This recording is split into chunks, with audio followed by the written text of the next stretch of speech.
a Pablo Fernández y a José Bautista de la Fundación Por Causa, que publicaban ayer una noticia bastante preocupante en la que hablaban de que el gobierno de España pues, ha abierto 2 cárceles de migrantes en Mauritania. Buenos días, Pablo, José. Buenos días. ¿Cómo estáis? Pues nada, la primera pregunta es si nos podéis explicar un poquito este caso que a mí me parece gravísimo. Pues bueno, buenos días y gracias por hacernos hueco. Estamos publicando una información que ya replican otros medios y es lo que tú dices. El gobierno de España, usando una agencia de cooperación que se llama FIAP, ha puesto en marcha 2 cárceles de migrantes en Mauritania, que es el país de origen de muchos de los cayucos que han llegado a Canarias en los últimos meses o desde el año pasado. Y con la particularidad además de que hemos descubierto que en estas cárceles no solo va a haber adultos, sino que también va a haber niños. De hecho, en ambas cárceles hemos descubierto a través de los pliegos de los contratos que hay cunas para niños en edad lactante. Sí, y todas estas políticas se enmarcan en lo que llamamos externalización de fronteras, que ya es parar a las personas que están en tránsito migrante para que no lleguen ni a Ceuta, ni a Melilla, ni a Canarias, y para eso utilizamos a terceros países, sea Marruecos, sea Argelia, sea Senegal, Mauritania, porque así ya directamente no vemos a estas personas y no nos hacemos cargo. En el artículo señaláis también que las autoridades españolas afirman que estas cárceles están inspiradas en los centros de atención temporal de extranjeros de Canarias, lo cual a mí también me parece bastante preocupante. ¿Hay centros parecidos en el Estado español? A ver, España está llena de cárceles de migrantes y además hay muchas modalidades. Están los CATE, que tú acabas de mencionar, que son como cárceles express, se priva de... El gobierno niega que sean cárceles, pero son espacios donde se priva de libertad a gente que no ha cometido ningún delito. O sea, son incluso peores que las cárceles. Ahí también están los centros de internamiento de extranjeros, los centros de estancia temporal de inmigrantes, etcétera. Están repartidos por todo el territorio español. Y hay una cosa muy interesante aquí también. Nosotros y vosotros como periodistas podemos pedir permiso para acceder a cualquier espacio, a un quirófano, a una cárcel, a un cuartel militar. Y hay un lugar donde no se permite el acceso de periodistas bajo ningún concepto, que son precisamente estos centros, los centros de internamiento, las cárceles de migrantes. Por supuesto, en Mauritania el acceso todavía es más complicado. Y esa es una de las preguntas que le hicimos a la FIAP, a esta agencia de cooperación del Ministerio de Asuntos Exteriores. Queríamos saber si en algún momento nos permitirían acceder a las cárceles de migrantes que han abierto en Mauritania, pero no respondieron ni a esa ni a ninguna otra pregunta. Creo que también lo decís en el artículo, que yo veo ciertas similitudes en esto que contáis con lo que propuso Giorgia Meloni, ¿no?, de hacer una cárcel de migrantes en Albania, simplemente externalizando las fronteras fuera. Y me parece preocupante teniendo en cuenta también, pues bueno, que nuestro gobierno dice tener una postura menos extremista con la migración irregular. ¿Qué creéis que motiva realmente a nuestro gobierno a financiar este tipo de cárceles? Aquí, claro, tenemos el ejemplo de Giorgia Meloni en Italia con Albania. Tenemos al Reino Unido intentando hacer acuerdos para deportar gente a Ruanda. Todo esto es, al final, está en el marco de un contexto europeo.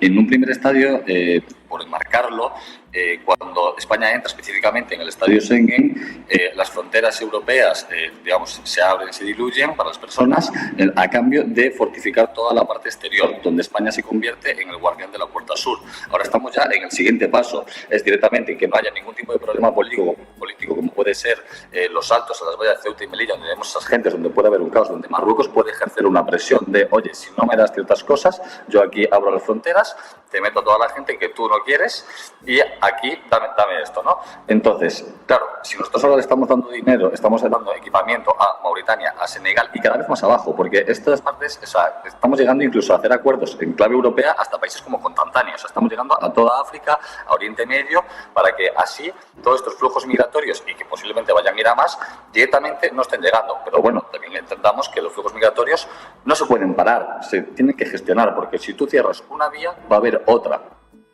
Y hay una clave también para entender que esto esté en funcionamiento. Esto es un gran negocio. Aquí hay una serie de empresas, las de siempre, en el fondo, haciendo mucho dinero. Todo esto está pagado con dinero público, fondos españoles, fondos de la Unión Europea. Y creo que es importante poner el acento ahí también, porque no solo hay que informar sobre quiénes pierden en todo este sistema macabro y quienes mueren sin alternativa segura cuando migran, sino también en quiénes ganan. Es clave entender quiénes se están beneficiando de la industria del control migratorio, para por lo menos entender por qué sigue funcionando. Y hay una cuestión muy triste, que es que este problema está presente en casi todos los gobiernos que estamos viendo, sean más de izquierda, sean más de derechas. No sé, yo nunca olvidaré, por ejemplo, en noviembre del año 2022, el ministro Marlaska fue reprobado en el Congreso de los Diputados por haber mentido sobre la masacre de Melilla, en la que al menos una persona murió en territorio español. Digo al menos una porque no pudimos comprobar si el resto de personas de la montaña de cuerpos estaban muertas o estaban vivas, aunque evidentemente muy bien no estaban. Y en ese caso incluso formaciones con una sensibilidad probada hacia el ámbito migratorio, como Podemos, votaron en contra de reprobar a Marlaska. Este es un tema que da mucho miedo, es muy sensible desde el punto de vista electoral. Los partidos políticos tienen miedo de parecer demasiado benevolentes. Hay otro tema clave. Nosotros hacemos periodismo y no solo miramos lo que dicen los políticos, en este caso el gobierno de España, con un discurso benevolente de los migrantes, sino también miramos qué hacen. Los hechos son estos. España acaba de abrir 2 cárceles de migrantes en Mauritania, que es una dictadura militar, por cierto. De hecho, los ha abierto, como contáis, con 1.080.000 euros de fondos europeos y con contratos sin concurso público. ¿Es este normalmente el modus operandi de la FIAP? Este es el modus operandi de la FIAP, del Ministerio del Interior a menudo también. No solo adjudican mucho dinero sin concurso público, sino que además lo hacen con mucha opacidad. Por ejemplo, hemos podido conseguir pliegos, los detalles de estos contratos, a través de fuentes humanas. No los hacen públicos en la página web de contratación pública para que cualquier ciudadano vea qué hace el Estado con el dinero. A menudo cuando preguntamos a la FIAP o a otros entes del gobierno, nos niega la información alegando razones de seguridad nacional.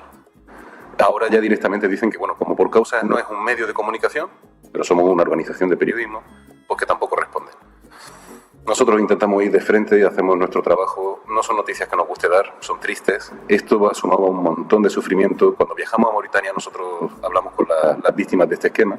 En Mauritania ya hay cárceles de migrantes funcionando, con equipamiento, con asistencia de fuerzas de seguridad españolas desplegadas permanentemente allí.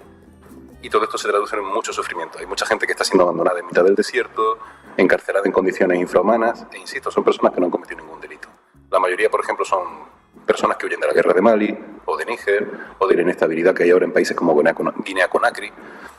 Y esto es pan para hoy, hambre para mañana. Al final, con los suministros de equipamiento y dinero que se le da a estos terceros gobiernos, a Mauritania, a Marruecos, por un lado se están consolidando sistemas que no son democráticos, que son dictatoriales, y eso repercute también en que las condiciones de vida de la gente sean peores. A menudo esto es pan para hoy, hambre para mañana. Si tú estás manteniendo un régimen que oprime y que emplea la violencia contra su propia población, no puedes esperar que la gente se quede quieta. La gente aspira a vivir tranquila y vivir bien. Y por tanto, aumenta la cantidad de personas que quizás intenten irse de su país. Sí, tenemos el caso de Senegal, donde hay un repunte migratorio cuando hay unas protestas democráticas y se utilizan todo este equipamiento para frenar estas protestas. Claro, la gente tiene que marcharse.